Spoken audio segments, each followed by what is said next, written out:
Blessings, everyone. Welcome back to Kyle's Cavern.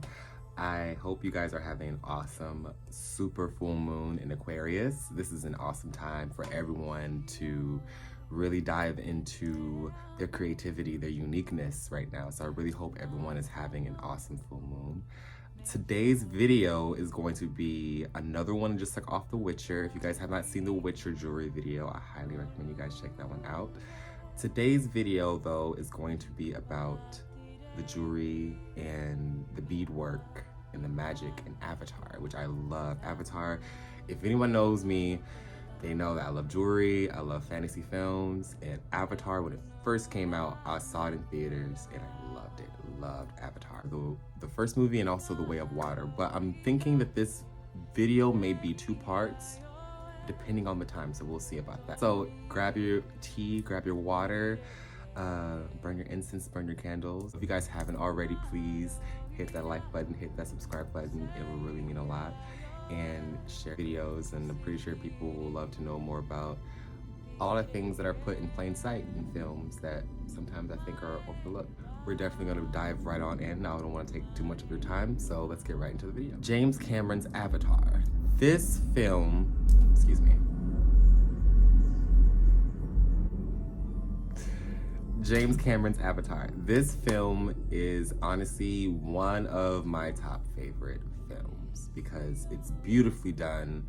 It's in nature majority of the time, and the Na'vi have this strong connection to the Earth or to their planet Pandora, which is actually a moon. They have so many different details in that movie, as far as like even when the sun goes down and the whole planet is just luminescent in the night, where everything glows, and even the creatures, the Na'vi, you know, their skin, they have all these dots on their skin and they glow. The movie is very, very just otherworldly, magical. You can really tell that James Cameron and his team researched tribes across the globe.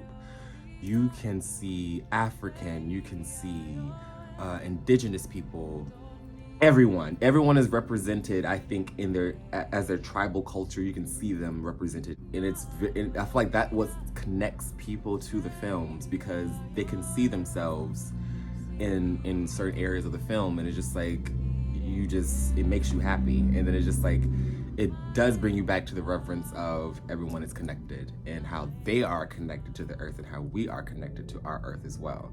So it's a very, very beautiful, beautiful film. The first thing we're talking about though is the song chords. Song chords are very, very important to the Na'vi people, and they are the main species of Pandora, the humanoid, cat-like species of Pandora. I'm gonna get on the song chords. So the song chords are very, very important to the clans of Pandora, because they're almost like record keepers for the individual Na'vi. They make them themselves. I have my notes down here just so I don't lose track of what I'm saying, but just I remember from the films, they make them themselves, and also when they are in mourning, or if a Na'vi has passed away, the tribe or even close friends will sing their song chord to remember them and also mourn them. So you can definitely see that in Avatar 2, which is very lovely how they inserted that into the film. You also, from the song chords, so every song chord that every Na'vi has is going to be different because it's uniquely tied to them, it's uniquely made by them, and every bead they add is almost like a charm you would add to a charm bracelet for achievements, for marking milestones in your life. So I love the song chords, and they're made up of many different materials. The thread is probably made up of some plant, some very strong, durable plant, the cord itself. And then the beads, you can find, you know, beads on there. You can also find crystals, animal parts, animal bones, and they're just uniquely tied to the individual Na'vi, and that is one of the cooler things. There are a lot of crystals in Avatar. They don't mention them in the film a little bit. They do a little bit because they mention unobtainium, which is a mineral deposit on Pandora that humans were trying to get to sell for a good price, and it helped pay for a lot of the science people. Unobtainium was something that the Na'vi themselves never mined or never, you know, forged themselves, because that was one of their tendons on Pandora given to them by their deity Eywa. That was one of their rules, to not mess with the metals of Pandora, or not tamper with the metals of Pandora, because actually in the film you can see the mountains, the Hallelujah Mountains, they're floating.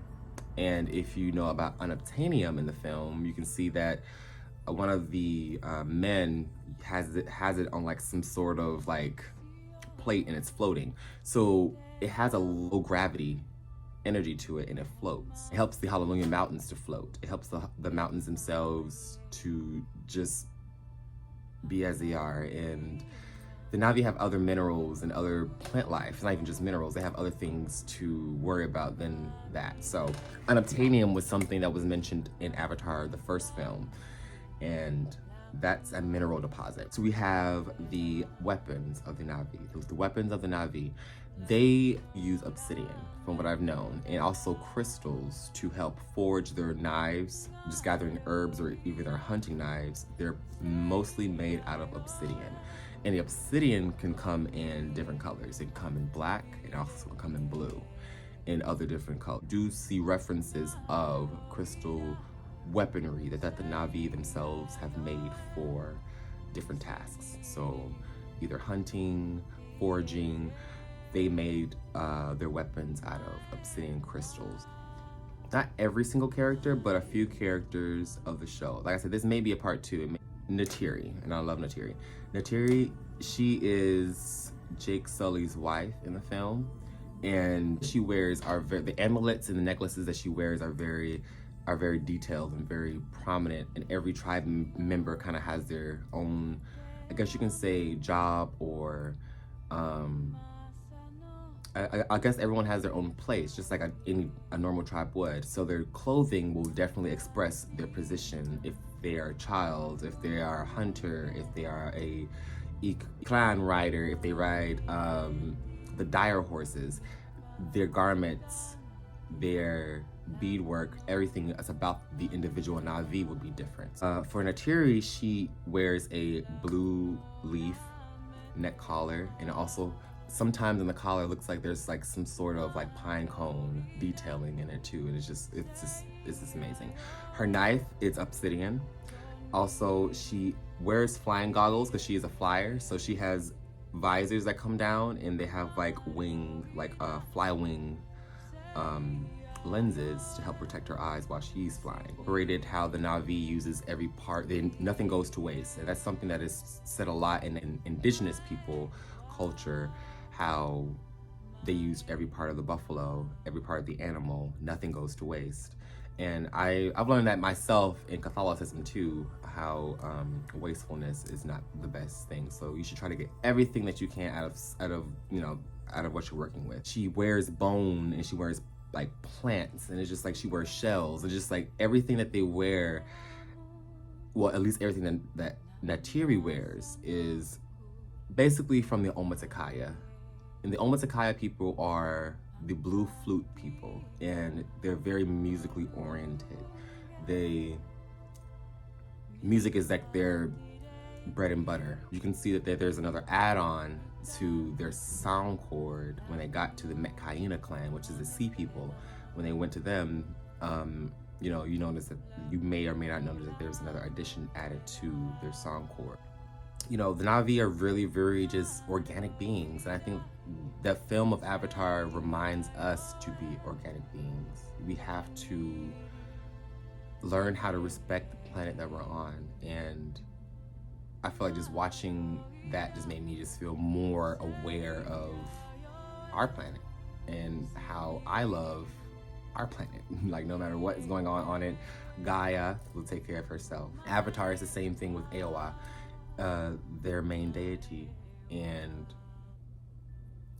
it just represents nature, like creation, nature. So they're very animistic, which is where the African, you know, or anything that's like shamanic comes into play, because anything that has to do with that realm is very animistic. So there's spirits in the air, spirits in the earth, spirits in the fire, spirits in the wind.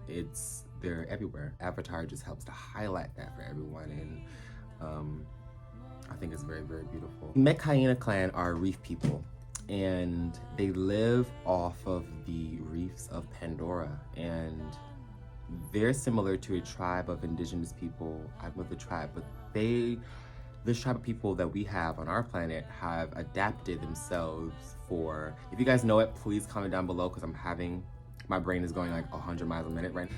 The Metkayina, they are reef people, and there are reef people on our planet that have adapted, their bodies have adapted to dive and to see underwater, like ocean water, which, you know, if you go to ocean water and try to open up your eyes, it's going to burn. And like, so, or if you're not used to it, is, you know, like you're just, you know, you're not used to those type of environments. But these specific tribal people on our planet, they have adapted themselves to free dive and hold their breath for a long time. And that's something that I love that James Cameron incorporated into Avatar: The Way of Water.